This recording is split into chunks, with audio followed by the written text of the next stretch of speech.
ও সেইভাবে করবার চেষ্টা করছে, আগামী দিন আরো বড় হবে ও স্কুল, এই আশীর্বাদ করি। হ্যাঁ, আমি কিছু বলতে চাই।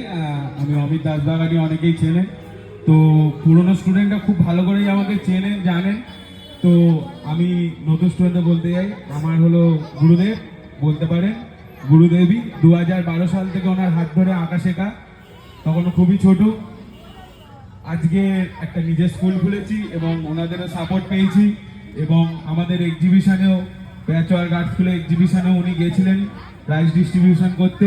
তোমরা সবাই জানো, ছেড়েছে ফটো। এবং আমি যেটা এই এক্সিবিশনে প্রতিনিয়ত বলে থাকি, একবার সবার মুখ থেকে এটা শুনতে চাই, চক্রবর্তী আর্ট স্কুল, একবার এটা হোক। এটা আমার শেষ কথা থাকতে এই চক্রবর্তী আর্ট স্কুলে। তো এই চক্রবর্তী আর্ট স্কুলের একটা এই শেষ কথা আমি সবার মুখে শুনতে চাই। এই সকল দর্শক, সব স্টুডেন্ট, বড়দের প্রণাম জানিয়ে একবার এই কথাটা সবাই বলুক, চক্রবর্তী আর্ট স্কুল। কানে আসছে না, সামনে থেকে কেউ বলছেই না। Chakraborty art school, Chakraborty art school. খুব ভালো লাগলো এক্সিবিশন। আরো এক্সিবিশন জোরালো হোক, কলকাতায় হয় আরো জোরালো হোক, সেটাই চাই। আর বৌদির কথা না বললেই নয়, বৌদিও একটা সময় আমাদের শেখাতো। যখন সবে সবে হয়তো ওয়াটার কালার শুরু করেছি, তখন বৌদিও আমাদের শেখাতো।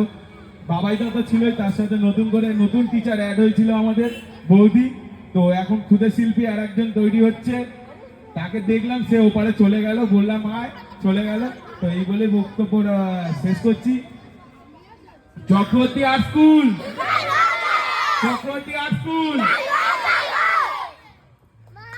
জমে গেল সেই বুকুকে আগের মেজাজে।